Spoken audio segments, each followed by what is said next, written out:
Belle personne consciente, ici Mel Goyer et aujourd'hui je voulais vous parler des gens qui détransitionnent, mais comme Théo Vox et Hello veut savoir en ont super bien parlé récemment, je voulais éviter la répétition, fait que j'ai décidé de vous parler d'autre chose. De toute façon, je crois pas au hasard. Je pense que la vie nous parle, puis on a juste à l'écouter. Depuis mon dernier épisode, ça cogite fort dans ma tête, ça brasse dans mon cœur.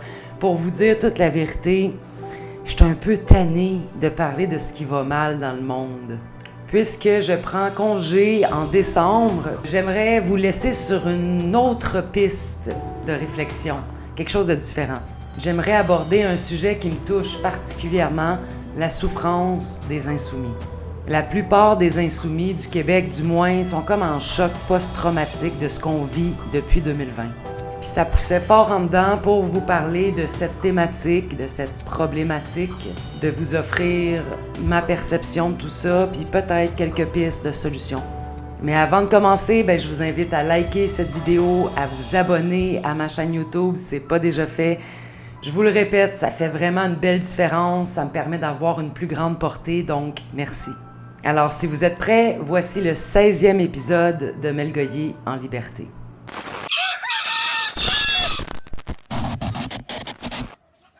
En 2023, il y a une série de facteurs qui a fait en sorte que j'ai décidé de vendre mon condo. Puis au lieu de me louer un appart, puisque j'avais besoin de repos, de recul, j'ai décidé de vendre mes affaires, d'entreposer le peu qui me restait et de m'acheter un billet d'avion. Moi, mon plan, c'était d'aller visiter Bali, mais en mai 2023, il exigeait encore le pass sanitaire. Fallait être injecté pour aller à Bali. Fuck that. Fait que je me suis retrouvée en République dominicaine pendant 5 semaines. Dès les premiers jours, j'ai vécu un paradoxe intérieur. D'un côté, j'étais émerveillée par le clash d'ambiance, les sourires partout, le changement d'environnement. Puis de l'autre, je pouvais pas arrêter de pleurer devant autant de beauté. C'était une différence radicale avec le Québec.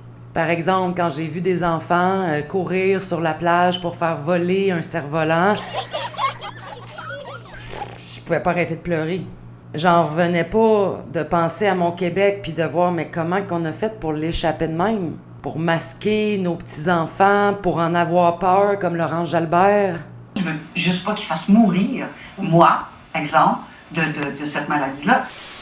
Fait que oui, de voir des enfants libres, rire, courir sur la plage, ça m'a vraiment ému. Je dirais que ça m'a rentré dedans. Je pensais que 5 semaines, ça serait suffisant pour me remettre sur pied puis retourner au Québec.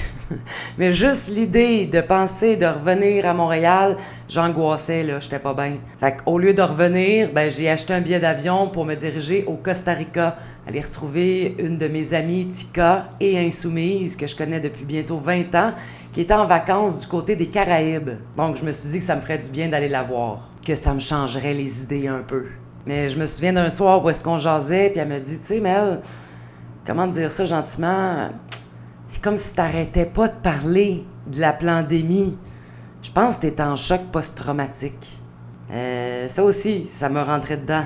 Je l'avais pas vu comme ça, mais maintenant qu'elle m'avait fait prendre conscience de ça, j'ai porté mon attention sur mes paroles. Puis je l'ai remarqué dans les semaines qui ont suivi, là, je voulais pas parler de la pandémie, mais c'était comme plus fort que moi, ça sortait presque tout seul. Ça m'a pris beaucoup d'efforts et de conscience pour arriver à changer mon focus 1001 fois par jour pour me sortir ça de la tête, réussir à penser à autre chose. Bon, finalement, j'ai passé 5 mois au Costa Rica puis je me sentais prête à revenir au Québec, à tester comment je me sentais dans mon pays natal. Je voulais confirmer mon ressenti, savoir quoi faire pour la suite, comme dirait Jean Leloup. Devrais-je partir ou bien rester? Devrais-je enfin tout laisser tomber? Je me demandais où j'allais vivre, où j'avais envie de m'installer. Pour ceux qui ne le savent pas, j'ai passé 5 ans au Costa Rica entre 2006 et 2011. Donc, juste pour clarifier, j'avais pas envie de fuir le Québec. J'avais envie d'aller vers mes rêves, vers ce qui nourrissait mon bonheur, c'est-à-dire vivre sur le bord de la plage. Mais comme n'importe quel grand choix de vie, ça implique des inconvénients. J'ai mes amis, ma famille au Québec, donc j'hésitais.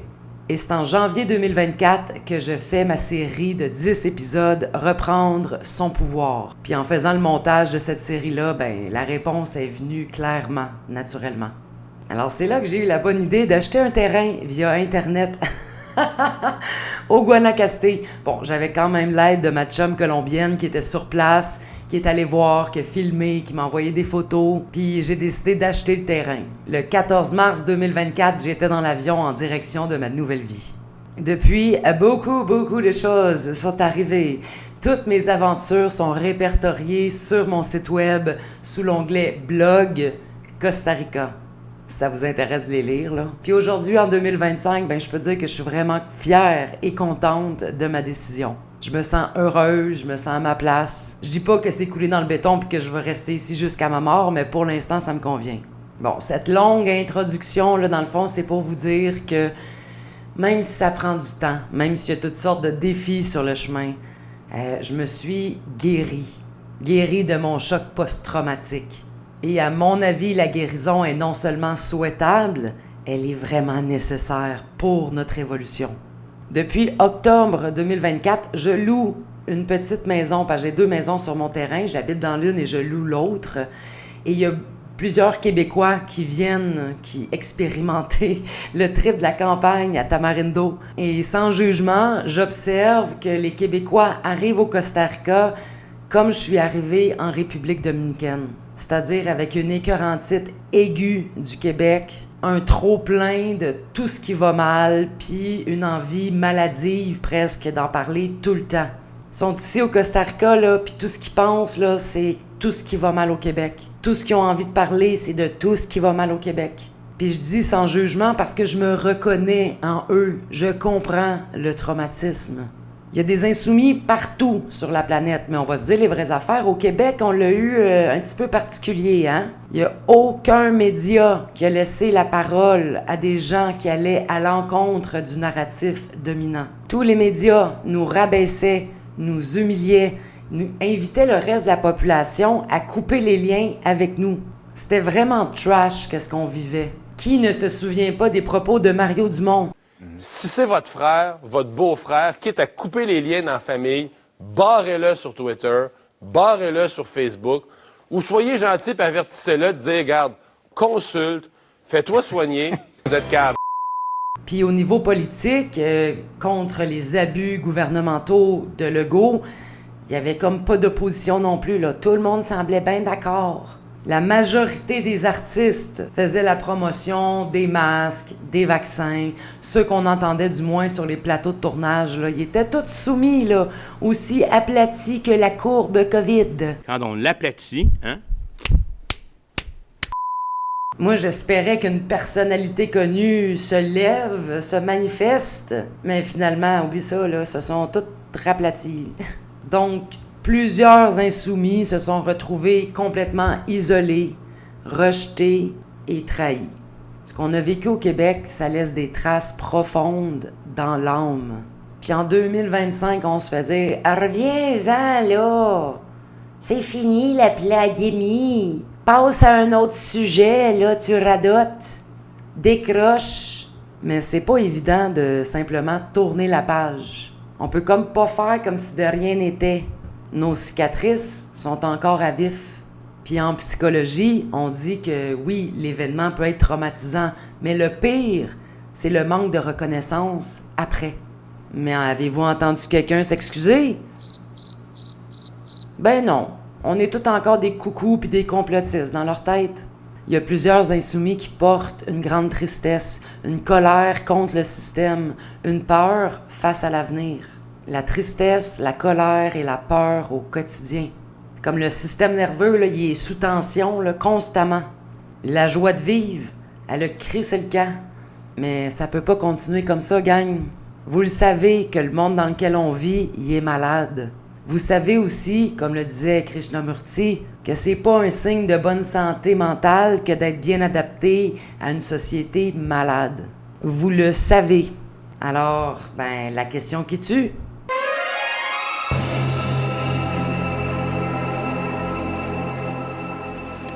À À quoi bon de passer des heures et des heures devant l'écran à regarder des mauvaises nouvelles, à scroller à l'infini pour confirmer ce que vous savez déjà?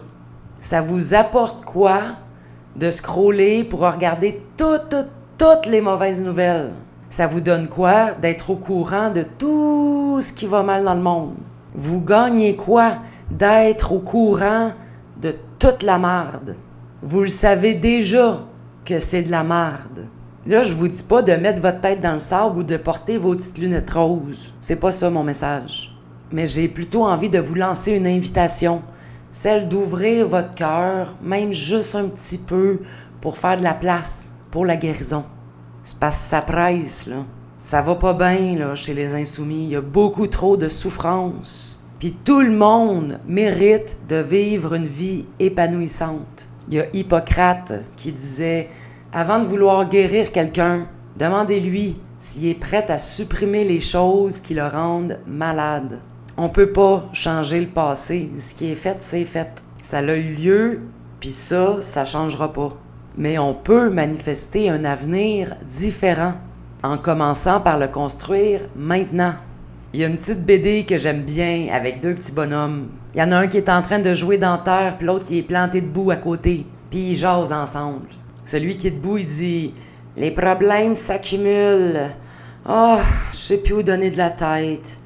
Moi, je crois que 2026, là, ça va apporter encore bien plus de marde. » Fait que là, celui qui joue dans terre, il répond « Moi, je crois que 2026 va m'apporter des fleurs. » Des fleurs?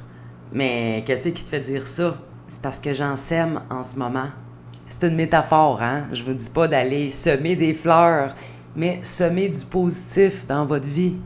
Le sentiment d'impuissance que plusieurs insoumis peuvent ressentir est directement lié au manque d'action. Puis là, par action, là, je parle pas de scroller à l'infini puis de partager des petites vidéos, là, qui vont enfin réveiller les endormis. Que ceux qui veulent dormir, dorment. C'est tout. Vouloir absolument convaincre les autres, c'est frustrant et puis c'est bien épuisant à long terme. Il y a beaucoup d'entre vous qui pensez que c'est ma mission de vie, là. Mon but à moi, c'est de rassembler ceux qui vont dans la même direction. Nuance. À la longue, c'est pas mal moins fatigant. C'est pas mal plus encourageant aussi. Moi, j'ai plus de temps à perdre, plus d'énergie à perdre avec des gens qui veulent rien entendre. Ils ont eu accès à la même information que nous, puis ils ont décidé que ça les intéressait pas. Le temps et l'énergie, c'est deux ressources super importantes et quand même assez limitées. Fait que je vois vraiment pas c'est quoi le but de les gaspiller avec des gens inconscients. Je préfère les investir avec des gens conscients, des gens qui veulent aller de l'avant. Donc, par action, j'entends des actions conscientes, alignées avec ce qui fait du sens pour nous. Parce que si vous êtes toujours dans une énergie de résistance, de combat, de tristesse, de colère, de peur, devinez ce que vous allez attirer à vous. Puis là, j'entends déjà certains d'entre vous me dire « Oui, mais Mel, on n'a pas le choix, Mel. Il faut se battre, il faut résister. » Selon qui? Pourquoi? Pensez-vous vraiment que de vivre triste, en colère et dans la peur, ça va pas faire avancer leur plan? Tout ce que ça fait vraiment, c'est de ruiner votre bonheur. Comme je l'ai dit, le temps est précieux, puis il n'est pas infini. Notre expérience terrestre, elle est très courte. Puis je pense pas que de juste échanger des mauvaises nouvelles en essayant de réveiller des endormis, ça soit la meilleure façon d'en profiter. Tu sais, si la fin du monde doit arriver, là, ça va arriver. Puis je sais que vous n'êtes pas tous d'accord avec ça. Égoïste! Tu nous laisses tomber! Tu nous abandonnes! Opposition contrôlée! En 2023, quand j'ai dit que je voulais arrêter un peu de parler des mauvaises nouvelles, plus pour remettre mon focus sur ce que je veux, sur mes rêves, il y a même Alexis Cossette qui s'est senti obligé de me dire publiquement « Tes rêves n'ont pas d'avenir, Mel. » Et ça m'a comme propulsé. Moi, j'avais besoin de mettre ma vie en priorité, mon bonheur en action. Arrêtez d'attendre. La réalité, c'est qu'il n'y a rien à attendre. Il y a juste une décision courageuse à prendre. Celle de vivre heureux, celle d'incarner son plein potentiel. Parce que, tu sais, ce sur quoi on met notre énergie grandit. Puis là, tout le monde parle juste de leur plan. Mais c'est quoi notre plan? Selon la grande philosophie du Forum économique mondial, nous ne posséderons rien et nous serons heureux.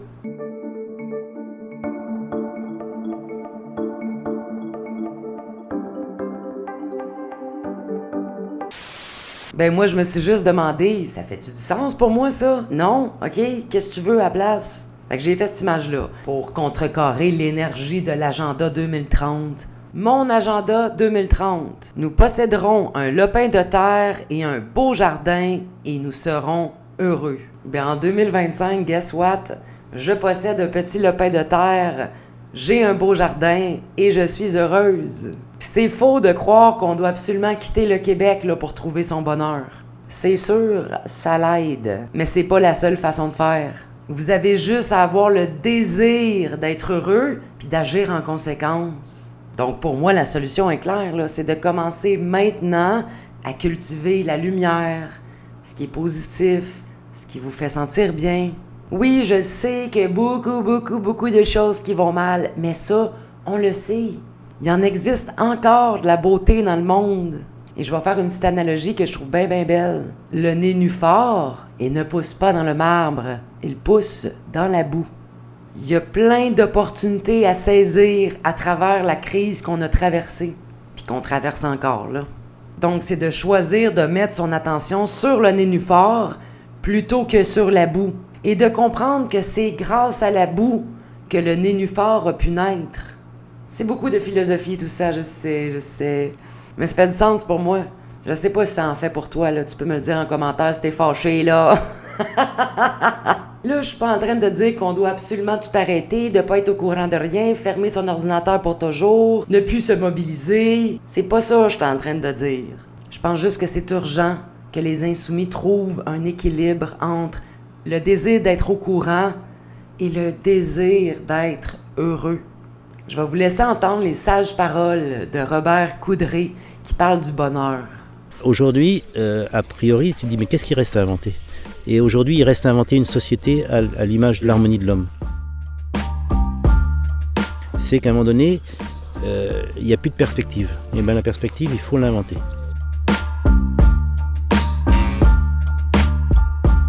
Si tu es fidèle à tes intuitions et que tu fais les pas pour y aller, ben, ça fonctionne.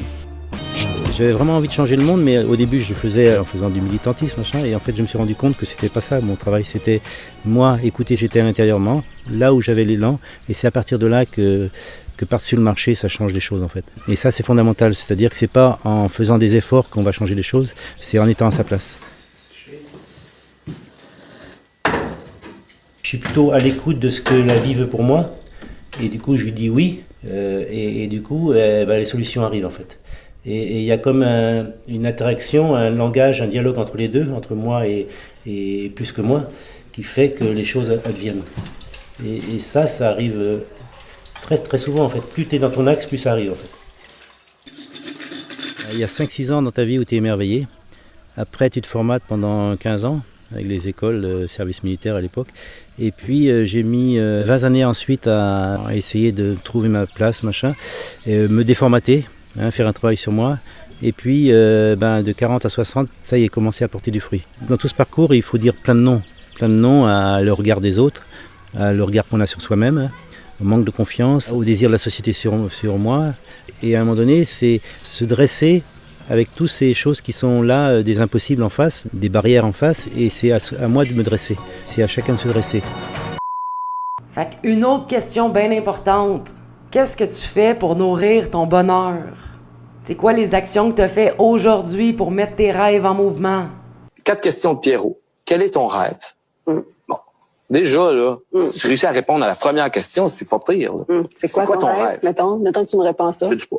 OK, deuxième. Quel est ton rêve? C'est pour quand? Oui. Ça veut dire qu'il pourrait en avoir d'autres après. Ça veut dire que il peut y avoir différentes longueurs de rêve. Ouais. Quel est ton rêve? C'est pour quand? Qu'est-ce que tu as fait pour lui aujourd'hui? Ouais. Bon, si t'as rien fait pour ton rêve aujourd'hui, là, reviens à la question 1, quel est ton rêve? Est-ce que c'est ton rêve? Si c'est ton rêve et que t'as rien fait pour lui aujourd'hui, chacun se gère comme il veut, là, mais, en tout cas, ça serait, est-ce que c'est une journée de perdu, on pourrait dire? Si c'est vraiment ton rêve, T'as rien fait pour lui aujourd'hui. Puis la quatrième serait en quoi ton rêve est bon pour le bonheur des autres aussi. Si tu prends pas le temps de réfléchir à tout ça puis de trouver des bonnes réponses, c'est qui va le faire? Si c'est pas aujourd'hui, c'est quand? Durant tout le mois de novembre, j'ai accompagné une trentaine de personnes dans mon programme Métamorphose. C'est des gens qui ont choisi de travailler sur eux-mêmes pendant 30 jours, intensément, là. Ben, j'ai vu des sauts quantiques, de l'évolution accélérée, des vraies guérisons. Comme quoi c'est possible, mais la première étape, c'est de le vouloir, de se choisir, de prendre le temps. Dans le processus de guérison des insoumis, il y a beaucoup de deuil à faire. Le deuil d'un monde qui n'existe plus, le deuil de l'innocence, le deuil des liens qui ont été brisés, le deuil d'un pays ou d'une province qu'on aimait, le deuil de la confiance qu'on pouvait avoir dans les médias, dans la politique, dans nos institutions, le système de la santé, d'éducation. Certains ont à vivre le deuil d'une carrière perdue. Bref, le deuil du avant. Mais guérir, c'est pas oublier. Guérir, c'est pas minimiser. Guérir, c'est pas se taire ou fermer ses yeux. Puis guérir, ben c'est surtout pas accepter l'inacceptable. Guérir, c'est reprendre son pouvoir. Fait que j'ignore vraiment comment mon message va être reçu, perçu, mais ça vous appartient. Moi, j'avais l'élan qui poussait en dedans, là, fallait que ça sorte. Pis c'est surtout un rappel à moi-même, parce que je me vois aller des fois, là, puis je l'échappe, moi, avec. Mais le but, c'est pas d'être parfait, l'idée, c'est de faire de son mieux. Bref, en résumé, là, ouvrir son cœur, of course, pas à n'importe qui puis à n'importe quel prix, mais l'ouvrir juste un petit peu pour permettre une guérison. Reprendre son pouvoir, oser rêver, rêver de bonheur. Se rassembler entre insoumis, entre gens conscients. Créer des nouvelles communautés. Être dans une action constructive qui va vers ce qui fait du sens pour vous. Entreprendre un vrai travail personnel. Ça, c'est pas mal moins facile que de scroller toute la journée, m'en vous le dire. Mais c'est vraiment plus aidant, par exemple. Bref, comme je vous l'ai dit au début, je prends congé tout le mois de décembre pour terminer mon premier roman. Mais je vous prépare quand même un épisode spécial Noël qui va dans le sens de tout ce que j'ai partagé aujourd'hui. Parce que j'ai vraiment l'intention de prendre une nouvelle orientation pour 2026, plus lumineuse, plus positive.